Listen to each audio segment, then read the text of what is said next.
There is a plant growing quietly in millions of lawns that once helped communities survive famine. Its young leaves can be eaten like spinach, its flowers can be dried for tea, and its seeds can be ground into flour. Yet today, many homeowners are taught to see it as a flaw, a sign that their yard has been neglected. That plant is white clover, Trifolium repens. For generations, clover was not considered an enemy. It was deliberately included in lawn seed mixtures because it stayed green, enriched the soil, and needed less water than many grasses. Then, after World War II, the chemical industry entered a new era. Manufacturers that had developed wartime compounds began searching for profitable civilian markets. Broadleaf herbicides offered the answer. But because white clover is a broadleaf plant, it had to be removed from lawns where it had once been welcomed. The plant itself did not change. The marketing did. Within a few years, a useful food crop and natural soil builder was rebranded as an ugly weed, and an industry grew around killing it. For centuries, white clover was far more than a decorative patch in a field. During periods of crop failure and famine across Europe, rural families harvested its tender leaves and cooked them as they would spinach. The flowers and seed pods could be dried, crushed, and mixed with whatever grain remained. In desperate seasons, that simple practice helped stretch scarce food supplies and gave people access to a plant that grew freely with little care. Its value came from reliability. White clover can appear in poor soil, survive repeated grazing, and produce edible parts from spring into autumn.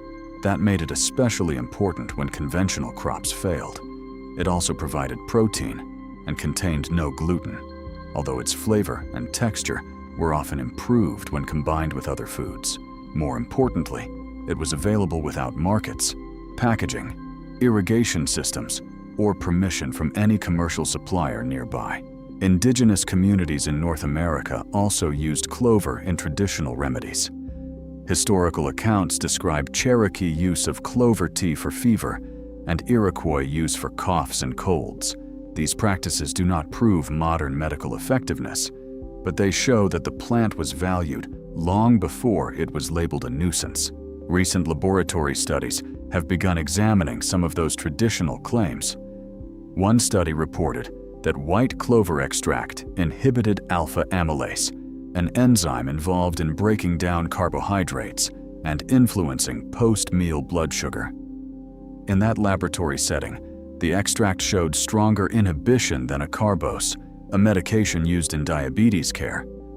Another study found that white clover extracts slowed or stopped the growth of human leukemia cells in cultured laboratory samples. Those results are interesting, but they must be interpreted carefully. A test tube is not a human body.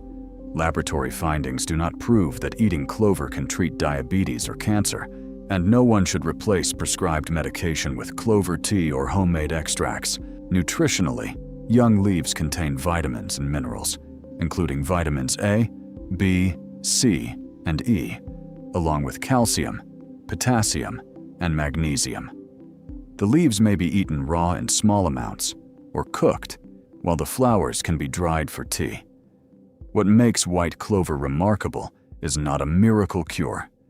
It is the fact that a widespread, edible, historically useful plant once supported people through hunger, offered ecological value, and was later taught to an entire culture as something worthless and unwanted. The turning point came during the final years of World War II. In 1941, researchers developed 2,4-D, a chemical capable of killing many broadleaf plants while leaving grasses relatively unharmed. It emerged from wartime research into compounds that might destroy enemy crops, particularly food supplies such as potatoes and rice. The plan was never used on the scale originally imagined, but the chemistry survived the war. When Germany fell and Japan surrendered, manufacturers were left with a powerful plant-killing technology and no military market for it. The solution was simple: redirect the product toward civilian life. Within months, companies began selling commercial herbicides based on 2,4-D for farms, roadsides, and suburban lawns. That shift created a problem for white clover. Clover is a broadleaf plant, so any chemical designed to eliminate broadleaf species would also kill it. Before the herbicide era, this was not considered desirable. Clover had been intentionally included in many lawn seed mixtures because it helped lawns remain green, improved soil fertility, and tolerated dry conditions. One of the best-known seed companies, O.M. Scott & Sons, had sold lawn seed since the 19th century. For decades, many of its mixtures included clover because customers expected it. But as herbicide sales expanded, the company and the wider lawn care industry faced a contradiction. They could continue selling seed that contained clover, or they could promote chemicals that destroyed it. The chemical market promised repeated purchases and higher long-term profits. Seed was bought occasionally. Herbicides, fertilizers, and follow-up treatments could be sold season after season. By the 1950s, clover had largely disappeared from many commercial lawn mixtures, but removing the plant was not enough. Companies also had to change public opinion. Advertisements began showing uniform, grass-only lawns as symbols of cleanliness, success, and modern living. Clover, once recommended by gardening guides, was suddenly presented as an invasion. Nothing about its biology had changed. It still fixed nitrogen, stayed green, and supported the soil. What changed was the story told around it. A useful plant became a weed because the new definition made chemical lawn care easier to sell. The new lawn ideal was not discovered in nature. It was manufactured to match the products arriving on store shelves. White clover is not simply a plant that survives in grass. It actively changes the soil around it. Like other legumes, it forms a partnership with bacteria living near its roots. These microorganisms capture nitrogen from the atmosphere and convert it into compounds that plants can use. That process, known as nitrogen fixation, gives clover an advantage that ordinary lawn grasses do not have. Grass needs nitrogen to stay green and grow vigorously, but it cannot pull that nutrient directly from the air. Without clover or another natural source, homeowners often supply nitrogen through fertilizer. Under favorable conditions, a healthy stand of white clover can contribute substantial amounts of nitrogen to an acre of soil each year. That represents real economic value because synthetic fertilizer must be manufactured, packaged, transported, and purchased repeatedly. Clover performs part of the same function continuously, powered by sunlight, bacteria, and its own root system. Its benefits do not end there. Clover often remains green during dry periods because its roots can reach moisture below the surface. It can reduce the amount of irrigation a lawn needs, tolerate regular foot traffic, and provide nectar for bees when other flowers are scarce. Those qualities are useful to homeowners, but they create an uncomfortable business problem. A lawn that receives natural nitrogen, uses less water, and supports itself through drought may require fewer bags of fertilizer, fewer chemical treatments, and fewer irrigation services.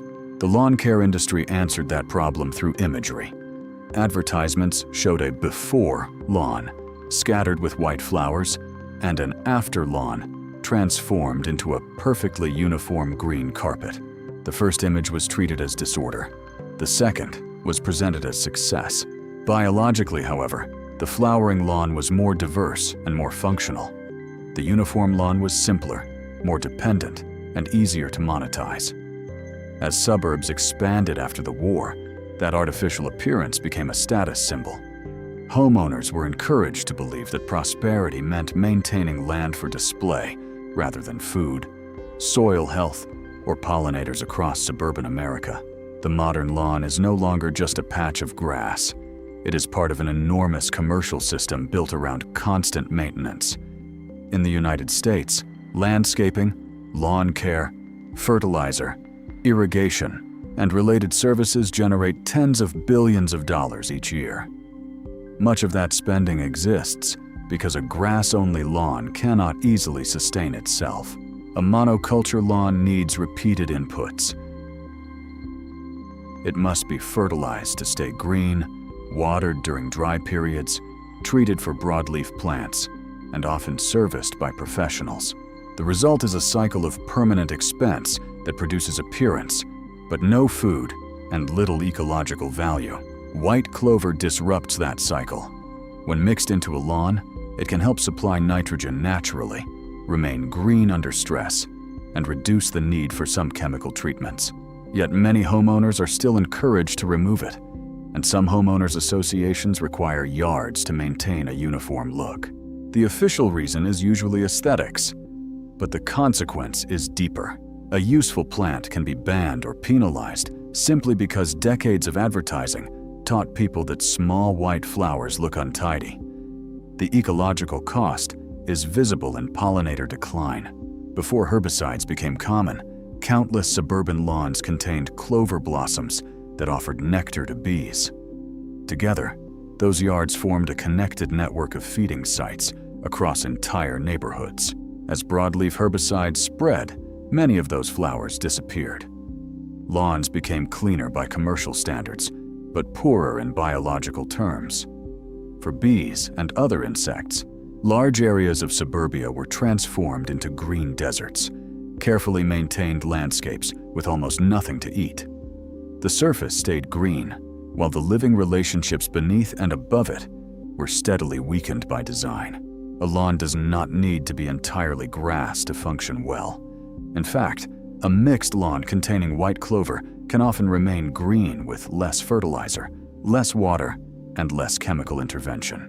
When clover makes up a modest share of the ground cover, its roots help supply nitrogen to nearby grasses, reducing the need for repeated applications of synthetic fertilizer. Clover also tolerates foot traffic, partial shade, and periods of drought better than many people expect. Once established, it can spread naturally and require little maintenance. Its actual performance still depends on climate, soil conditions, mowing height, and the amount of clover present. But the basic principle is clear. Diversity can make a lawn more resilient. The plant is also edible when correctly identified and harvested from a clean area. Young leaves have the mildest flavor and can be added to salads in small amounts or cooked like other leafy greens. The flowers have a gentle sweetness and may be used fresh or dried for tea. Seed pods can be collected and ground, although preparation takes time and care. Safety matters. Never eat clover from roadsides, treated lawns, or places exposed to pesticides, pet waste, or heavy pollution. Confirm the species before using it, and do not treat homemade tea or extracts as substitutes for prescribed medicine.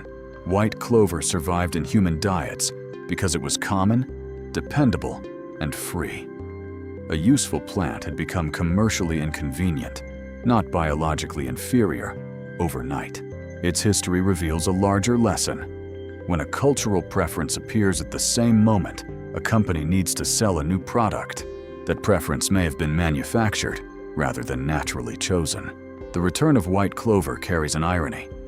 By 2024, companies long associated with broadleaf herbicides were once again selling clover seed, this time as a sustainable lawn option. The plant that had been pushed out of yards was being reintroduced as a solution to drought, rising fertilizer costs, and concern over disappearing pollinators. But the message has not vanished. Many homeowners still see clover as a weed, not because they have studied the plant, but because the belief was repeated for decades. Parents passed it to children, neighbors copied one another. Homeowners associations reinforced the standard through rules demanding uniform lawns. That is how commercial preferences become cultural habits. Once a generation grows up believing that white flowers mean neglect, the next generation may apply herbicide without asking why. Clover's comeback is not evidence that the chemical industry abandoned profit. It reflects a change among consumers. People are questioning the cost of fertilizer-dependent lawns, the loss of bee habitat, and the wisdom of eliminating a plant that enriches soil naturally.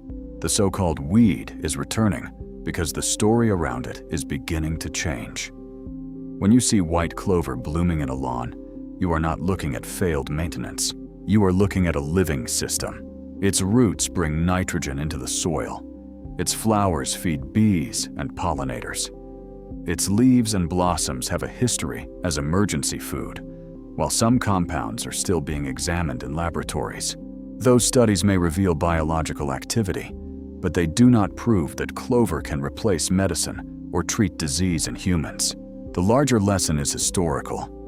White clover was not rejected because it became harmful. It was pushed aside when post-war chemical manufacturers needed civilian markets and began teaching homeowners that useful broadleaf plants were ugly weeds. That message became so powerful that generations repeated it without remembering where it came from. So the next time white flowers appear between blades of grass, ask yourself what you see: disorder, or a plant that strengthens soil, supports wildlife, and once helped people survive hunger. Perhaps the weed was never the problem. Perhaps the problem was the story we were sold. If this changed how you see your lawn, subscribe to Botanical Vault and share this story.